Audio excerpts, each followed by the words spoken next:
Now, in fact, headed towards the final day of Ashes Test cricket. That is, of course, going to be taking place tomorrow, which is on Thursday. But basis day four, we can tell very clearly which side this Test match is heading. And for all of you who were thinking that maybe England would be able to ensure a 3-2 scoreline and see some respectability towards this particular series loss, well, it does seem like the next best case for Australia, which is if not 5-0, then at least 4-1, is going to be the one coming true. Because again, so far, it doesn't look like this is going to be a test series or a test match, more importantly, going England's way.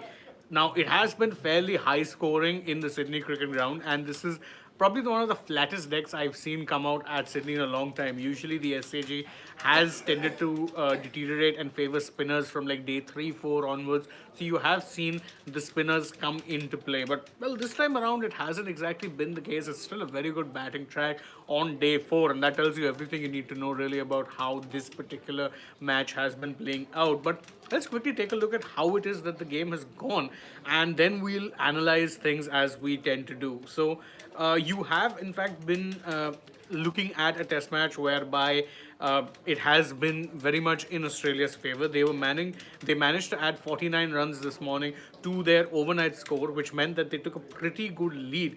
However, what happened thereafter was that England managed to steady the ship despite having lost despite having lost Zach Crawley in the very first over.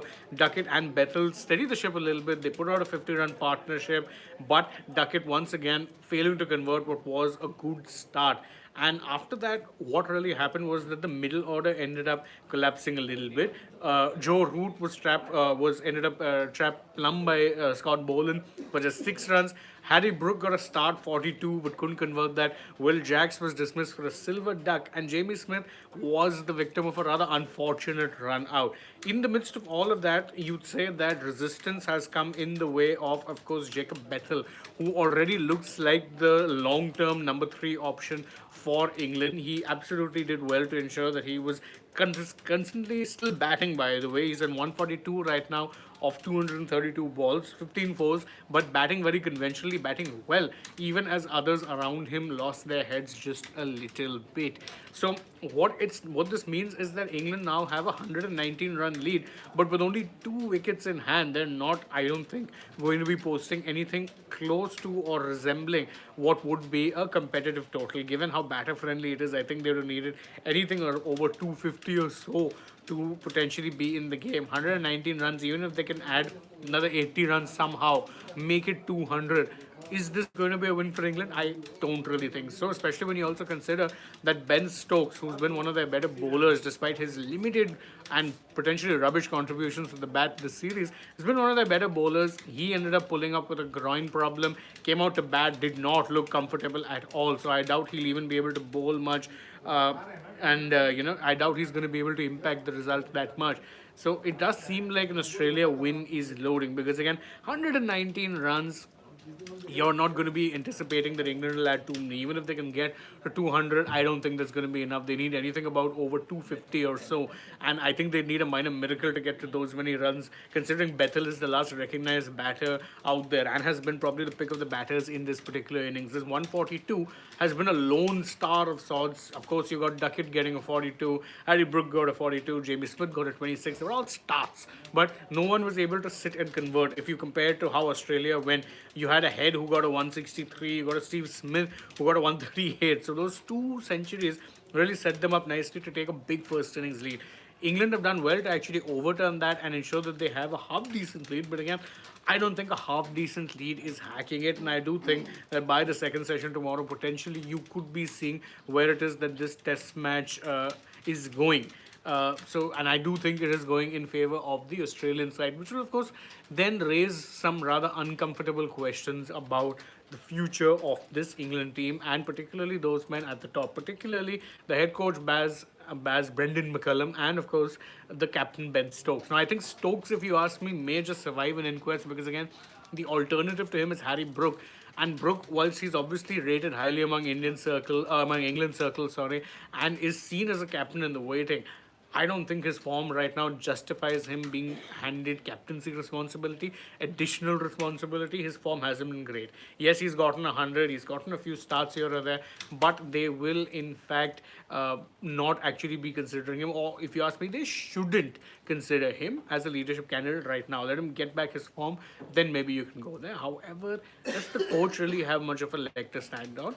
Don't forget, this is the same Brendan McCullum who pretty much saw or oversaw the changing of English cricket's entire identity, wherein you'd see in England when teams travel, they'd be met with pacey decks that were also assisting swing bowling. So you had grassy decks where seam movement and movement of the air was absolutely the key to success. Hasn't really been the case ever since Baz took over in 2022. You've seen pitches consistently get flatter and flatter, run scoring become easier, just to feed the narrative that we want to play sexy test cricket. We want to have our batters go there and hit every ball and make it like T20 cricket. All of that has happened under Baz. It's not a coincidence. It was, in fact, being done potentially predominantly to prepare England for the Ashes in Australia. They almost won the Ashes in at home as well. Of course, a bad day there ensured that they couldn't end up getting that one or two bad days. One, of course, that declaration, and one, of course, the fifth day being rained out. So there is, of course, mitigating circumstances there, but everything else was done and tailor-made to ensure that England would be prepared for the Ashes which is taking place down under. It was seen as their best chance. Again, I know a lot of people have, a lot of English pundits, including the likes of Stuart Broad, have copped a lot of flack for saying this is one of the weaker Australia batting lineups. But I do actually think that assessment isn't very far off. Besides the Smith and Head, there's been no one else who's been consistent. And it's pretty telling that you only needed two consistent batters, maybe him and an Alex Carey as well could be another one.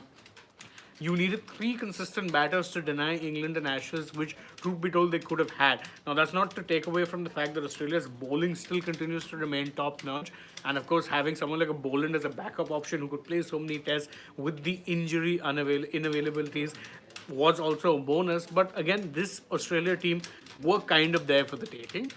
Having said that, the fact that England could still end up losing 4-1 to them is a bigger indictment of their flaws rather than anything else. So in that sense, I do think potentially you could very well say, I think some heads will roll. If I were in the position of power, I would say, tell Baz, thank you very much, bye-bye, thanks for the memories, but we have to move in a different direction. So I do think that would be the direction I would go in if I was there. But again, I don't really see what it is that the England management will do. For all you know, they might just still be struck by the words of Baz and saying, no, we'll make it work. And they might just go for a change of captain. Who really knows?